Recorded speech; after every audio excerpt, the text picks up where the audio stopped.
America did not defeat Nazi Germany with firepower alone. It beat the enemy with nerve, imagination, and the kind of audacity that turns ordinary soldiers into legends. In 1944, while American divisions fought their way across Europe, another American force went to war armed with inflatable tanks, giant loudspeakers, fake radio traffic, painted insignia, and pure confidence. Just over 1,000 men were ordered to impersonate an army nearly 30 times their size, often within range of German guns. They were artists, engineers, radio operators, actors, and soldiers, and their battlefield was the enemy's mind. Their mission was simple to describe and almost impossible to survive. Make Hitler's commanders see an American army that did not exist, hear troops that were never there, and attack shadows while real American soldiers moved elsewhere. They became known as the Ghost Army, and their greatest weapon was the American ability to turn. Officially, they were the 23rd Headquarters Special Troops, activated in January 1944 and billed as the first mobile multimedia tactical deception unit in United States Army history. The unit was commanded by Colonel Harry Reeder and included men selected not only for military discipline, but for talents rarely associated with combat. Some had studied at major art schools. Others had worked in advertising, architecture, illustration, engineering, or broadcasting. Among them were men who would later become famous artists and designers. But in wartime, their canvases were muddy fields, ruined villages, and exposed roads near the front. The Army did not ask them to destroy enemy positions. It asked them to create believable lies under conditions where one mistake could reveal the entire performance. Their success depended on understanding what German scouts could see, what German listeners could hear, and what German intelligence officers already expected to believe. The idea had grown from a hard truth learned during the war. Armies do not react only to what is real, they react to information. A tank seen beneath camouflage, a radio signal intercepted at the right moment, or the sound of trucks moving through the night could force a commander to shift artillery, delay an attack, or reinforce the wrong sector. American planners realized that deception could protect real divisions if the illusion was convincing enough. So the Ghost Army was organized like a traveling theater company designed for combat. Its members would arrive in an area, study the landscape, borrow the identity of another unit, and build a false military presence from nothing. They had to imitate the habits, markings, radio procedures, vehicle traffic, and daily noise of thousands of men.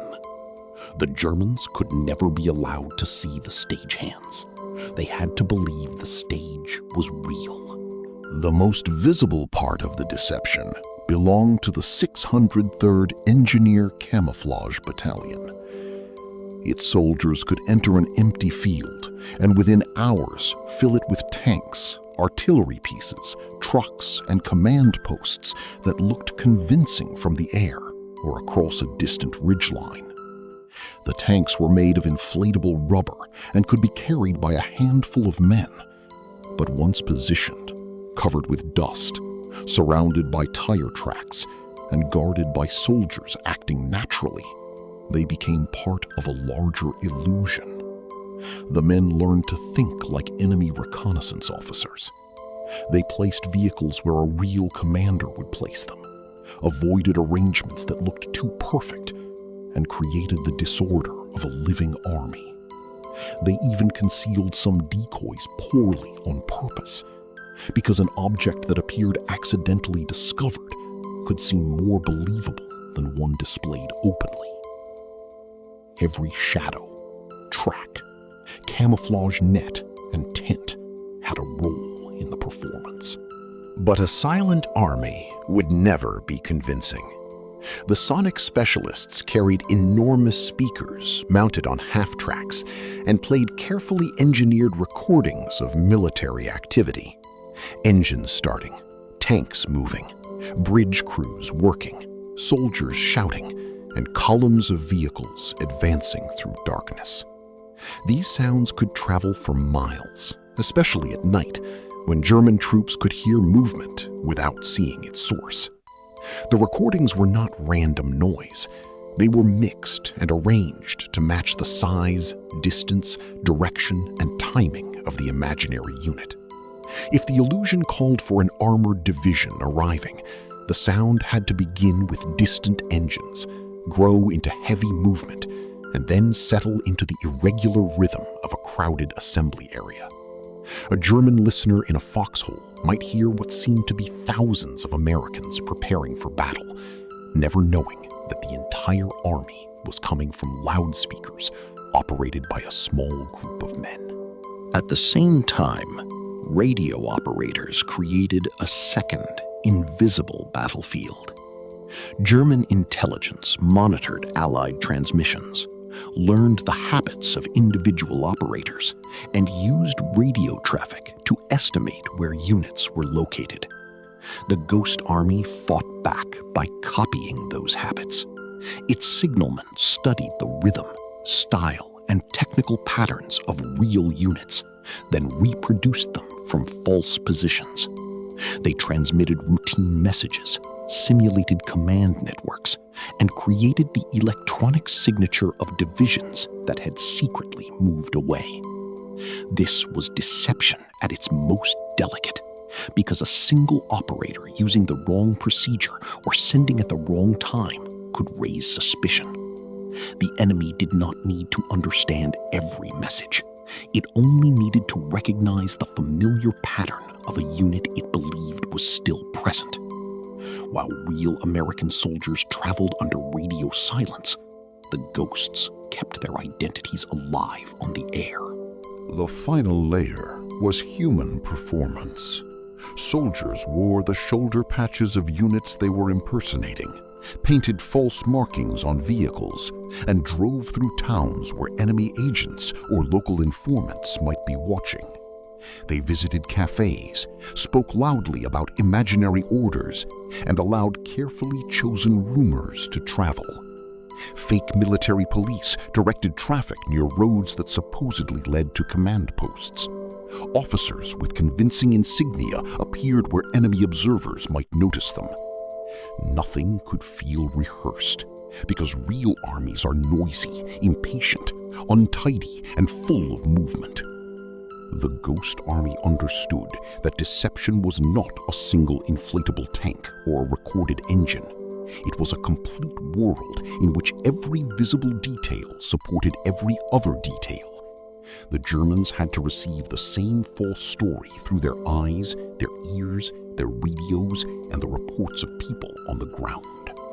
Their work began in France shortly after D-Day, and from Normandy through Luxembourg, Belgium, the Netherlands, and Germany, they staged more than 20 major deceptions.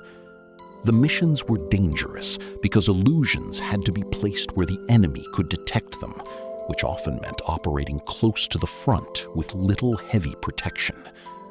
The unit carried nothing heavier than .5 caliber machine guns, yet it sometimes pretended to be armored or infantry formations many times its size. The men inflated tanks while artillery could be heard in the distance, drove marked vehicles on exposed roads, and slept beside equipment designed to attract enemy attention. Their purpose was to become visible enough to be believed, but not so visible that the trick could be inspected closely. They were deliberately making themselves a target, trusting that the illusion would pull German eyes and weapons away from real American troops preparing to move or attack. Not every operation worked perfectly, and the men understood that failure could be fatal.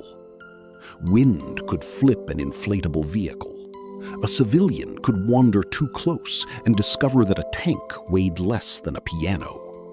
An enemy patrol could approach from the wrong direction. During one operation in March 1945, the unit suffered 2 men killed and 15 wounded. A brutal reminder that deception did not make the battlefield safe. These soldiers were not watching the war from behind a curtain. They were performing inside it. Their courage came from knowing that the enemy might fire on the illusion and that they were standing directly beneath it. Yet they continued, because every German unit delayed, every artillery battery pointed the wrong way, and every hour gained for an American division could mean lives saved. The Ghost Army's greatest performance came in March 1945 during Operation Viersen as the United States Ninth Army prepared to cross the Rhine. The real 30th and 79th Infantry Divisions were assembling for the crossing in one sector, while the 23rd was ordered to simulate those divisions somewhere else.